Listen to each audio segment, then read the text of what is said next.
Hello friends, welcome back to my channel. So today we are going to discuss problem from the lead code. The problem title is interleaving strings. So this is a hard problem, so you need to pay a bit more attention over here. So what is given in the problem description? So initially we are given s1, s2 and s3 strings. Okay, and what we have to do is we have to make interleaving operation of s1 and s2, so that we have to check whether the s3 is formed. Okay, so basically what is the definition of interleaving? Interleaving means you can pick up some of the elements from the s1, then you can pick up some of the elements from s2, then again you can pick up some of the elements from s1, and then again to s2. So you can have in the simple terminology, it is a mixing of s1 and s2. So you can mix the characters from the s1 and s2, and that way you can form the s3. So if it is if you are able to form it, then you can say you have to return the output as a true. If you are not able to form the string s3, then you can return the output as a false. So let's take an example 1. So here s1 is AABCC, s2 is DBBCA, and this is the s3. So one thing you have to make sure, in the interleaving operation you have to pick up all the characters from the s1 as well as all the characters from s2. Okay, so you cannot ignore, or you cannot skip that character. At some point you have to take that character, or you have to consider the all the characters from s1 and s2. Okay, so that's the definition of interleaving. So if we take an if we see over here, so the same example I have mentioned over here. Okay, so here we can see, if we take here I can see there are two A's. Okay, from in the s3 I can see it starts with two A's, so I can get the two A's from the s1, so I can pick up these two AA. Okay, now my s1 becomes BCC and s2 remains same. So this AA is formed by now. Okay, now what I have is the next character is DBB, so this is the substring. So I can see here I can have this DBB as a substring, so I can pick up this DBB over here. So now my s2 becomes CA. Okay, and after that I can see there is a string CB CAC. Okay, so here I can get this C, so again I can take this C from the s2. So now s2 becomes A only, so this C is also appended. Okay, now I have to check whether I can form the BCAC. So here I can see I have the one occurrence of B, so I can take B from the s1. So s1 becomes CC. After that C, again I can merge it back to my s3. Now in the s3 the remaining part is CAC. So here I can take the one character from the s1, that is a C, then this again A, this A from the s2, and finally I can add that remaining C from the s1, and accordingly I can form the s3 as a string. So that's the we are able to form the s3 from the combination or from the mixing of s1 and s2. So that's why the output is true over here. Now if we take the second example, that is a AABCC, then DBBCA, and this is the s3.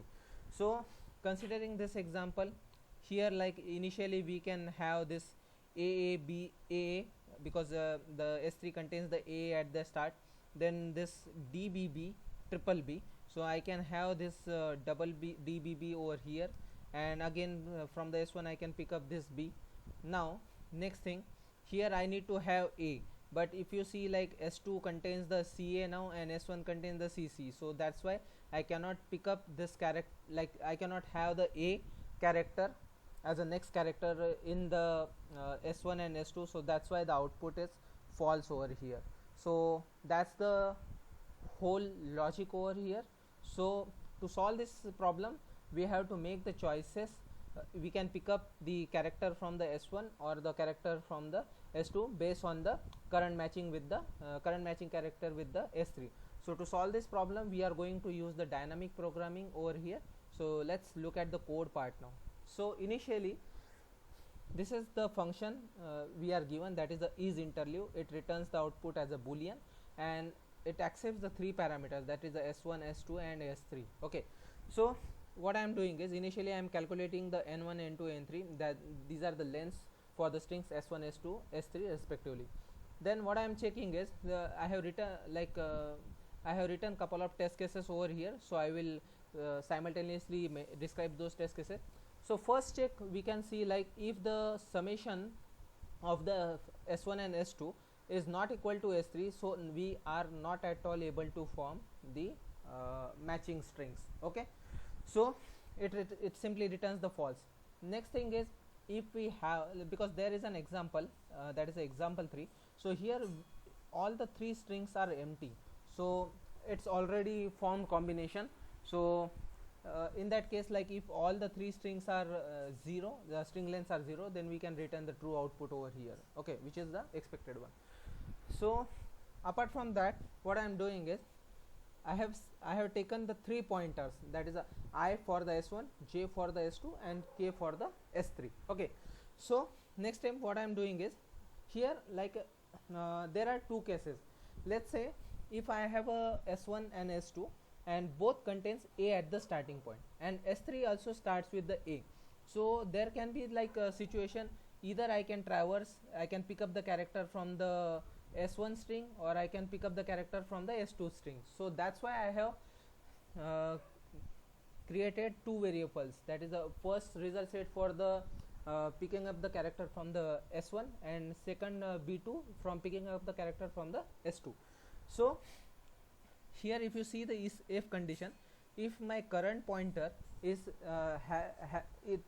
its index value is lesser than the length of the string, then, and it is same for the ith and kth, if it is the case, and if the ith index character is matches with the S3's kth index character, if it is the case, then I can traverse inside the S1. So to do that, what I am doing is, I am incrementing the value of the I by 1, then J remains same because I am not picking up anything from the J. Similarly, I have to increment the value for the K. Then what I have to do is, I have to pick up that character, because same time I have to form my string, expected string or the current string, because eventually I am going to match it with the S3. Okay, so, and I am passing this other three strings parameter as it is, that is S1, S2, S3. Same thing I am doing for the S2. Here if you see, the jth character from the S2 matches with the kth character with S3.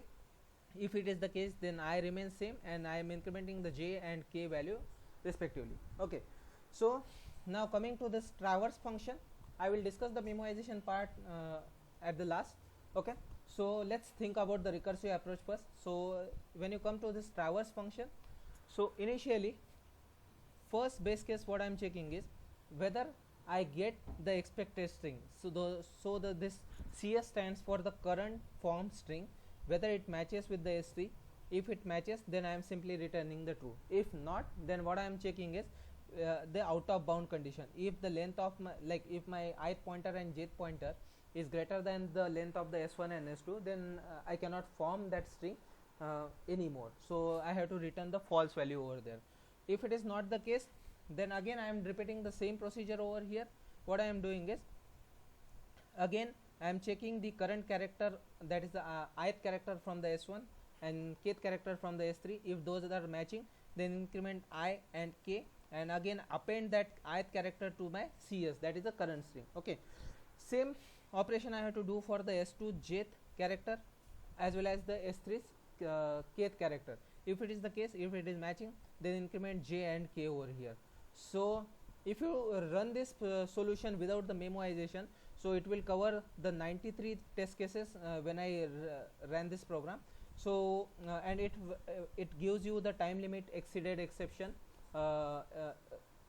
for this test case, that is a 94th test case, I guess. Okay, so to solve this, what we have to do is, we have to memoize the pre-calculated result. So that's why I am defining this hash map over here. I named it as a memoization.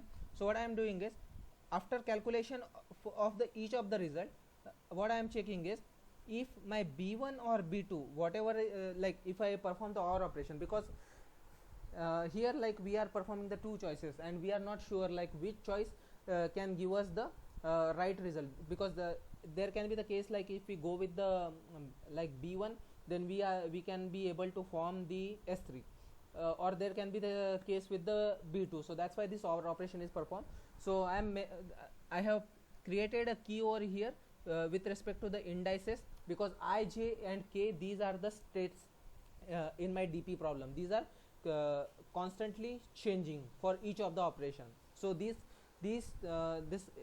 indices are unique for each of the operations. So I'm storing the results for that key. Okay, so the b1 or b2. So next time whenever like when I come to this traverse function, first thing what I am doing is I am checking whether this result is already preserved in my memoized table. If it is preserved, then I am simply returning the value for this current key. If it is not, then it can perform this below operation, this highlighted one. So that's the logic for this program. Let me run this program and show you the output.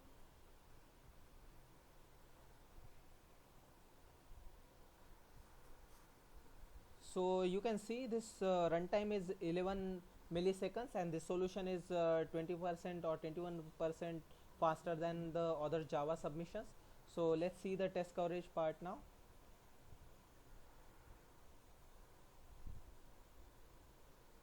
Okay, so it has passed all the 101 test cases over here. If you want the solution for this problem, so you can check out the description section. I have uploaded the GitHub link over there. Thanks for watching my video and stay tuned for the next one.